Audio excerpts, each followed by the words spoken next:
Hello there, Alaskans, wherever you are. Welcome to the Must Read Alaska Show. Coming to you from somewhere in Alaska. This is the place where we talk about, you guessed it, Alaska.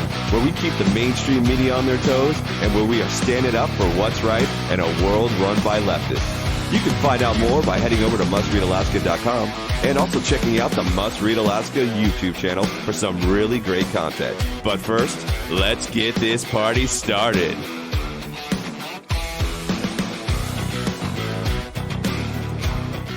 What's good, Alaska? This is Scott Levesque, and you are listening to the Daily Dose of the Must Read Alaska podcast. I want to thank you all for joining with me today. We got a special guest, but before we introduce this guest, I want to ask you a plea. Listen, we did it, guys. We got to 100 reviews on the Apple podcast app, and I'm not sure what we have on the other ones, but that was the one we were focusing on. But don't stop there. We want to get to 150 now. I mean, you guys have already set the bar. Let's keep going. So if you just take a minute, give us a 5-star review, that'd be greatly appreciated. We love hearing from you. We love your feedback. And I know there's a lot of extra mile people out there. So if you want to take that extra mile, that next step, and give us a written review, we'd love to have that as well. We've had quite a few written reviews since we've been asking for them, and they've been overwhelmingly positive. We totally appreciate you, our listeners. And it's content like this that we want to provide you. So if you just want to go ahead and give us a review, it helps with search engine optimization, helps with our rankings, and also helps with some of the topics like today that we're going to discuss, that people are searching for those that comes up with our podcast. So thank you so much again to our readers, our listeners, and our supporters. Without you guys, we're not here. So thank you again. Well, what I did is I said, you know what, who do we need to get on the podcast? And I said, we have a conservative think tank here in Anchorage that puts out phenomenal research, provides great, guidance for policy, and they spend a lot of time doing this. So I contacted the Alaska Policy Forum, and I said, hey, who are your two top people that I can talk to? And without a doubt, Bethany Markham, who is the CEO, executive director, she has many titles, said, you need to talk to two people. And one of those is Quinn Townsend. Quinn, thank you so much for joining with me today. Thanks for having me.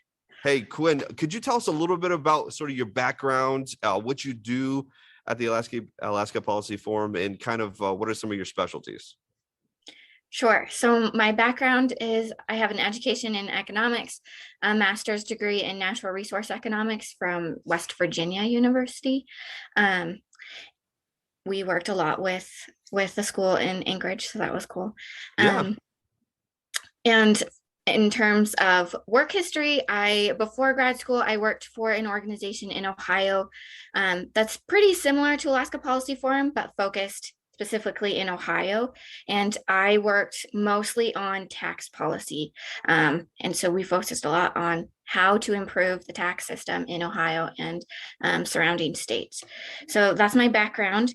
At Alaska Policy Forum, I'm the policy manager. So I work on all of our policy issues.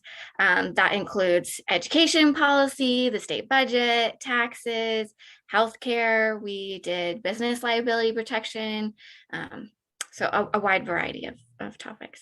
You guys do a lot over there. And if you don't know, you can go to their website. It's Alaska Policy Forum, .org. And I mean, you guys put out incredible content. Of course, I have it up here on the screen so I can look at everything. And not only that, but just a side note, as a guy who's been in IT before, the user interface on this is kind of nice. So you guys did a great job with that. But you talked to us a little bit about some of the things that you're kind of geared towards and a lot of the policy you focus on. And one of those policies that I'm really interested to kind of engage with you in today is the idea of education, and more specifically school choice. You've done a lot of research and a lot of background on that. Sort of, can you set that up for a lot of our listeners? What do we have here in Alaska, and where do you see, at least policy-wise, we should be moving towards? Sure. The bottom line is that education in Alaska, education outcomes in Alaska are not great, especially with reading and mathematics. 3rd through 9th grade scores very below proficient, which is unfortunate. We want Alaskan students to be able to read and be able to do math. There is, in terms of policy or school choice, there's great support for homeschooling, and this past year has been very interesting with online and pods. and all of the mixture that families are doing. But we really want all of those choices to be supported in Alaska, not just public school, like your traditional brick and mortar school, or public charter school or homeschool. Private schools can be, families who want to put their children in private school should be supported. So our big thing is, there should not be one size fits all education, because every family and every student has different needs, and funding should go to those families rather than the institutions, because it's the families and the students we want to support, right? Not the institutions.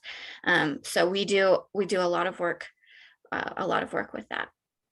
So right now, would it be fair to categorize the fact that the state provides a certain stipend per student, and the policy right now is the money follows the residential address of the student for the school? Is that a correct statement to make? Pretty much, yeah.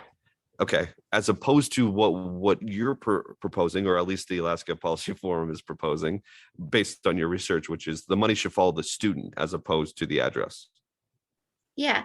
So in some states, they do a voucher system where families get a certain dollar amount to spend on approved educational opportunities. And that could be online programs, that could be tutoring support for after school. It could be a variety of things. So there's lots of options we could do with that, but we really want to support families to choose what's best for their students. One of the reasons why I wanted to kind of focus on this was a couple different things. One is our national climate right now, which is you're seeing across the board, parents starting to become more engaged. In particular, we're seeing this in the school board meetings. A lot of these parents who had probably maybe before no idea what their students were being taught have become aware of particular curriculum. I mean, you can go to critical race theory, you can go to a lot of different things. So parents are becoming more involved, and you're seeing this across the country. And unfortunately, that's sort of being demoted by, it looks like, the federal government. Yeah. But what you're advocating for is family choice. What's best for the family? What do you get? What's the pushback to that? That seems like a very rational thought, very rational idea. I mean, I know that for me, I want whatever's being taught at home to also be echoed in the place of education. I don't want what my kids being taught at home to be counter to what they're being taught at their place of education, school, whatever. So what's the pushback here, particularly in Alaska, to school choice? So the main pushback for a more broad school choice in Alaska is the Blaine Amendment. It's part of the Constitution. It was implemented during a time in America that was very anti-Catholic, because at the time was originally aimed specifically at private Catholic schools. They didn't want the state funding private Catholic schools. But the way the Blaine Amendment is written and set up, and the way that it has been, the way the Supreme Court has talked about it, has made it very inflexible. And so it doesn't allow for the state to fund families instead of institutions, because school choice, or more broadly vouchers or whatever, it's not supporting schools, it's supporting families. Right. And so thus that has also, I would assume, a ramification with school funding and what budgets would be as well, correct? Yes. Yeah. The school education funding formula is complicated. I know policymakers have talked about redoing it, and that's probably a whole nother issue. So we have the issue of like, hey, we have this dollar set amount for a child. And if you have one child or four children, whatever, the dollar amount is set. And so we have this we want the money to follow the kid, not necessarily the address for the school district. And then there's this other set, which is school funding in terms of budgetary analysis and projections and whatnot. So the issue's complicated, but the fundamental root is we need to be able to say, hey, we want to support families as opposed to we just want to support school districts. Is that a fair statement? I think so. Yeah. Okay. So my question to you then goes, let's go to 2020 into 2021, which was coronavirus, right? We got COVID-19. that hit. Do you guys have any analysis right now, or are you digging into sort of the long term, or maybe even the short term would be a better question, effects of online schooling with outcomes? Are we going to see a cataclysmic drop in some of these outcomes that are already a challenge in Alaska in terms of mathematics and reading and whatnot? So we did just release a report about the peaks data, which if you are a parent with a third through ninth grader in school, I'm sure you know what that is. It's just a standardized test that Alaskan students take for reading and for mathematics. The data for last school year is not complete, so it's harder. There's a warning when you're comparing last year to previous years. However, we feel it's still important to look at the results because just because the US Department of Education said, oh, you don't have to test, it's okay. We think that parents and the public and policymakers should still be holding schools accountable for what's happening with our children. So the results of the peaks testing this for 2020 were not good. I think for all students, so between third and ninth grade, reading proficiency, so reading scores below proficient was over 60% of all students, and math was closer to, let me pull it up right now so I don't tell you the wrong number. All students there was 67.6% of all students below proficient in math, which is a drop from 2019. And I need to correct myself. These scores are from the 2021, not 2020. Yeah. But yeah, I'm looking at and again, if you haven't had a chance to look at this, I would highly recommend it. It's on their homepage at the alaskapolicyforum.org. It's called under the title Peaks Performance 2021, the pandemic did Alaska students no favors. And it's got, listen, if you're like me, I love graphs. I love seeing analysis put into graphs and word pictures. So this is great. And through the 2017 to 2021 season, you can see a line graph of the actual proficiency percentage of both English and mathematics. And it's frankly stunning in the mathematics department that in 2018, we had a 35.72% proficiency, it says on here. And that dropped over 3 points in 2021, which just goes to show you that Alaska students are falling even further behind in some of these basic criteria when kind of determining educational outcomes. And so with this data, how can, I think one of the questions really a lot of people have is, hey, even if I did have a voucher that could send my kids to private school or do homeschool or whatnot, I don't know if I could use that because I don't know if I could transport them to private school or whatnot. Are there other outcomes, other policies that we can be enacting for Alaska to help raise the proficiency percentage of a lot of these students? Because it seems we're always in the bottom fourth in many schooling indicators. So is there things that you guys have looked at or talked about, or even maybe some articles that you've written that provide policies or policy recommendations for that at all? Yes. There is a policy that we've been working on for several years. It should be an easy win because all Alaskans should want Alaskan students to succeed. Absolutely. It's called Read by 9. And it's a policy that helps third graders to make sure that third graders are proficient in reading before they move on to fourth grade, because lots of research shows that third grade is that time that you need to learn how to read so that you can read to learn other subjects moving forward.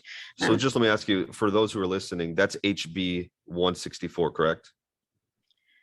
I think that's House Bill 164. So, but yeah, don't quote me on that. Okay, fair enough. So this policy you're working on, go ahead.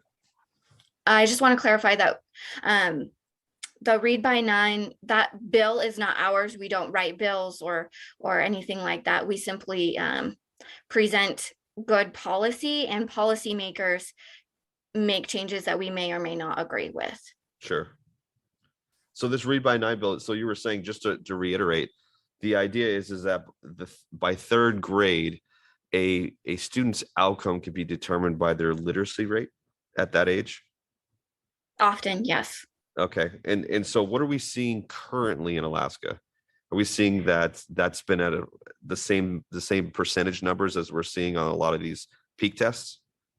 Yeah, we rank in the very bottom, 49th, 50th, depending on the year, for third grade literacy across the nation, which is really sad. It is sad. So the idea behind this is that we would have a baseline before we move on. Students would move on so that they have a better chance, a better outcome of success academically. Yes.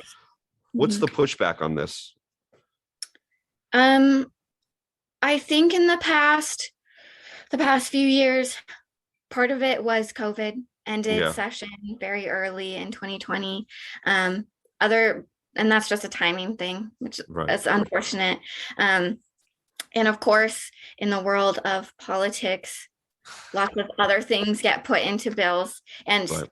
as a nonprofit, a 501(c)(3), we don't we're not involved in the actual bill writing or anything like that. So that's something that we don't have control over, which Sure, sure. We piggyback other yeah, items on the bill that make it almost yes. Unfortunately, I do know what you're talking about there. Well, I think in the long run, Alaska can only go up in the educational process in terms that's of very where we optimistic. Yes. yes. That's good. So we can only go up, which is great. And like I said, if you haven't had a chance to look at some of this, whether it's just information or the recommendations of Alaska Policy Forum, I'd recommend you do that. They do some phenomenal stuff, and it's really easy to navigate the site to figure out where some of those topics are. But what I want to do now is I want to switch. And if you're listening to this right now, we're going to get into some minutia, but I think it's really important that you hear this. So if you're listening right now and you're thinking, oh, we're going to start talking about state budgets and that sounds boring.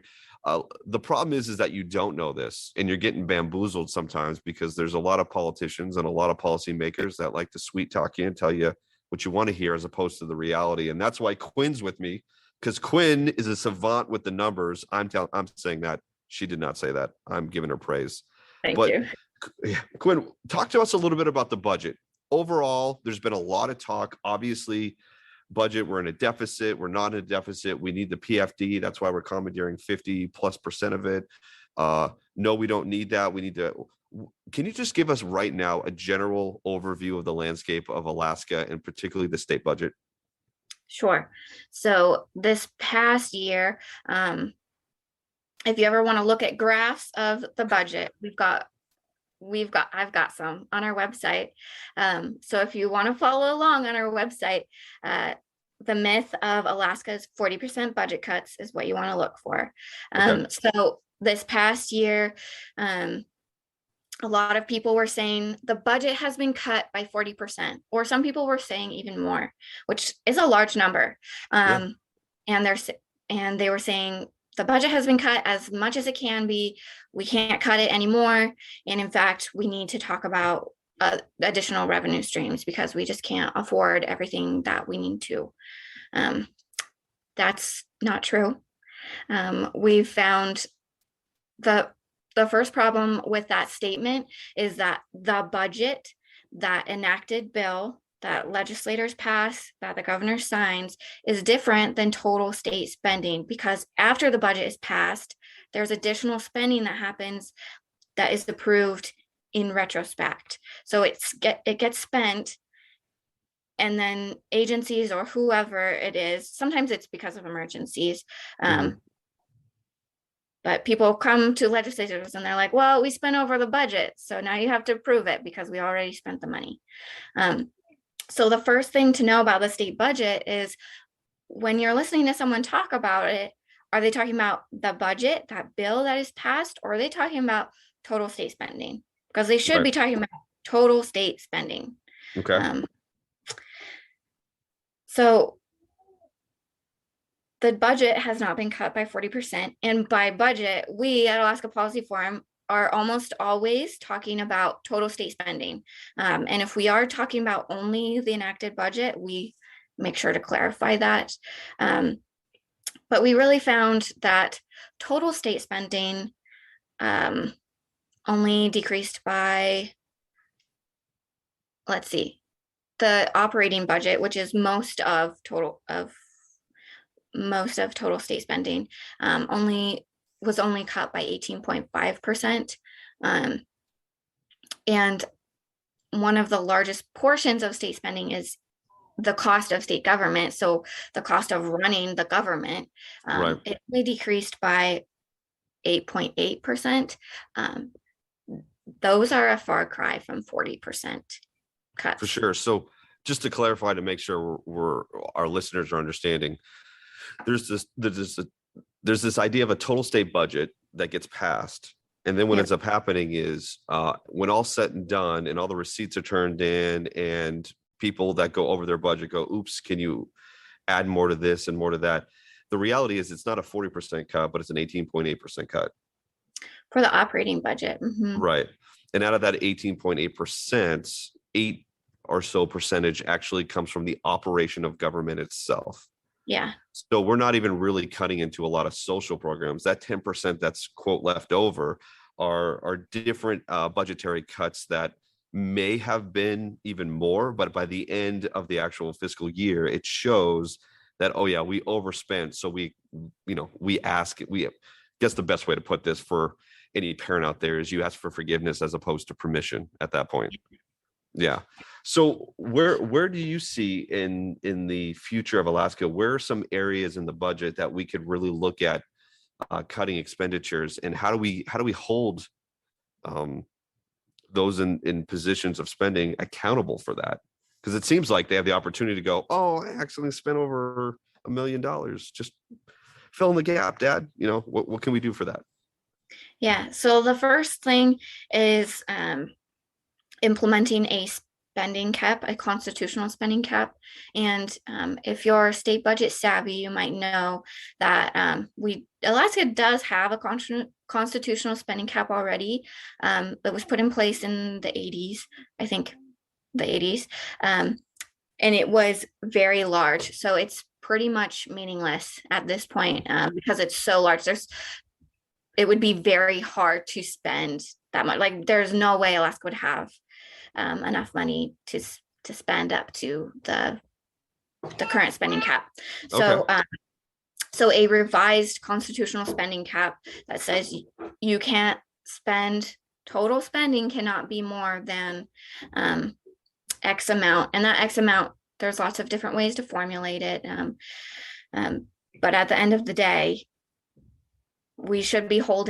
Alaskans should be holding the state responsible for the money that they're spending. The state should be spending money responsibly.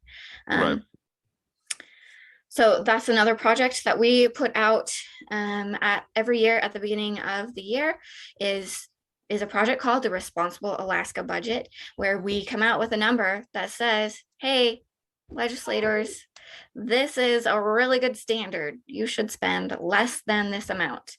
So that's one way to hold the state responsible. But at the end of the day, if a spending cap isn't passed, our Responsible Alaska Budget number is just a number that we're saying that it can't actually be enforced.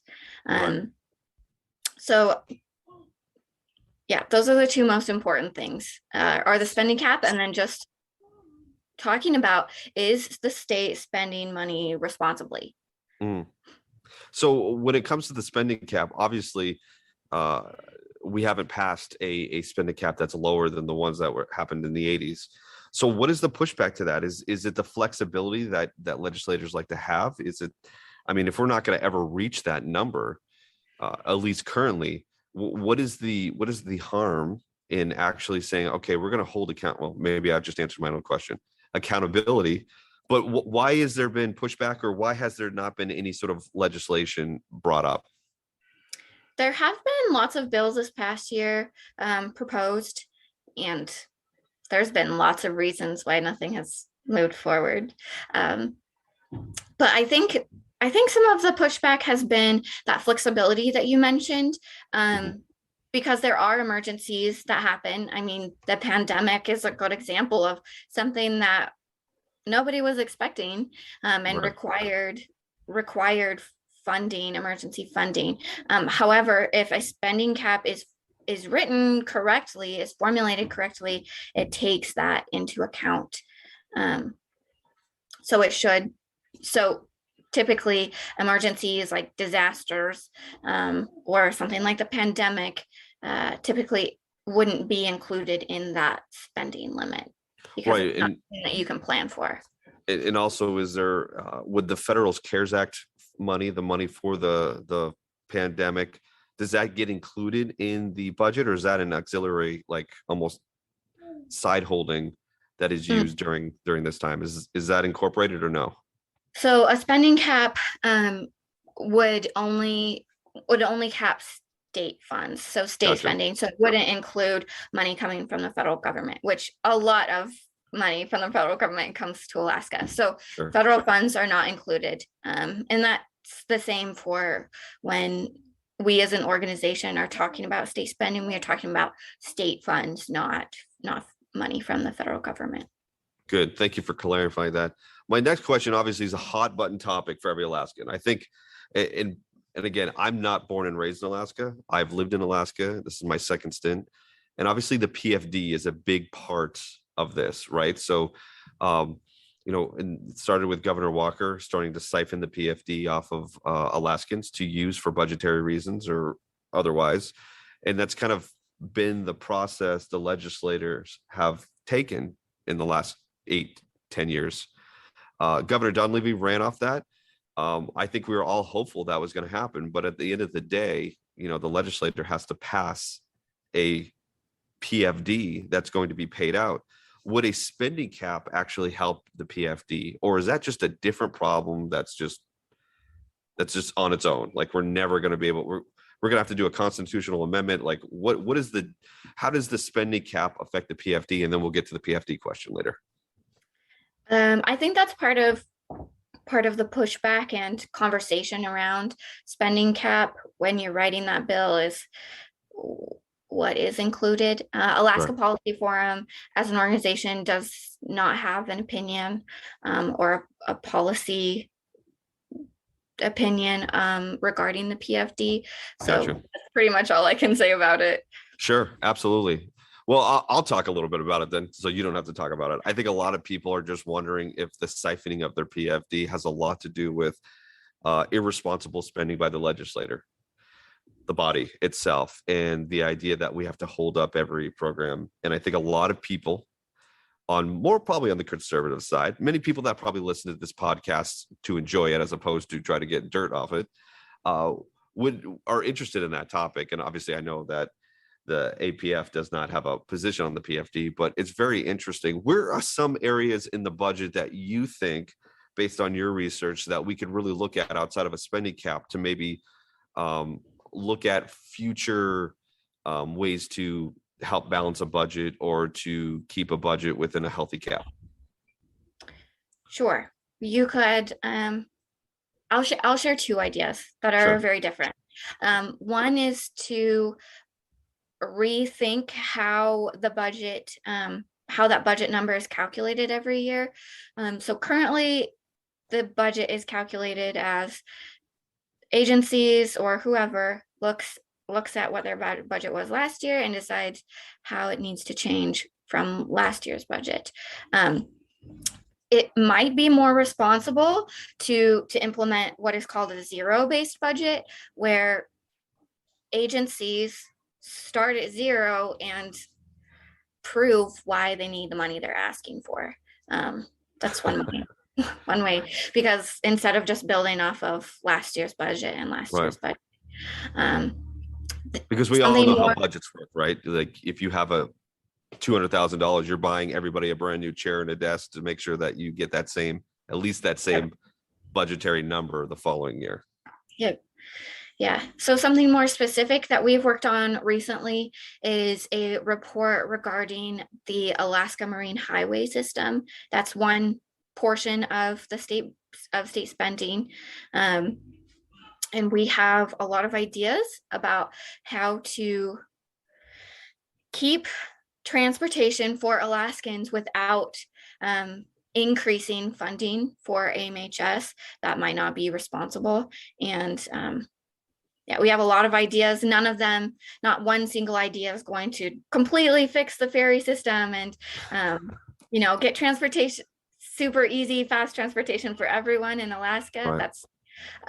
But at the end of the day, we really think that the private sector can work alongside AMHS, and that there are ways to keep Alaskans connected without spending lots of state money on the Alaska Marine Highway system. Absolutely. I could not do your job looking at numbers and budgets and all that. That's why I read all the stuff that you guys do and you do, because it's awesome. Well, we are out of time, but I want to thank you, Quinn, so much for joining with us. Hopefully this wasn't painful for you. No, thank you for having me on. I appreciate it. Hey, no problem. I just want to let Alaskans know this is what we do. We want to make sure that you're informed, and we have people like Quinn who are able to navigate budgets and provide great opportunities for you to understand what's going on in Alaska. And if you haven't yet, I would recommend doing a bookmark on your browser here for alaskapolicyforum.org. It's a great place to get some great conservative think tank ideas. They are phenomenal, and I really do appreciate them. And I want to thank Quinn for joining with me today. Quinn, thank you so much. I really do appreciate it. Thanks for having me on. Absolutely. So if you want to continue to support Must Read Alaska, and you want to make sure that you get this content on a daily basis, weekly basis, we're putting out stories at mustreadalaska.com. You could do so by going to the top right of mustreadalaska.com and hitting that donation button. It really helps. Anything helps to make sure that we can continue to provide this content to you and get great guests like Quinn every week. Also, if you haven't yet, you got to like us on Facebook. You got to follow us on YouTube, hit that notification bell. We're on MeWe, Rumble, Parler, Twitter. I can't think of the rest of them. There's just too many of them, but we're all under the same handle, which is Must Read Alaska. That's one word. Again, guys, thank you so much. I want to thank Quinn again and the Alaska Policy Forum for allowing me to have this conversation. And keep up to date with all the great ideas and policy suggestions. You can go to their website. But until next time, take care, Alaska.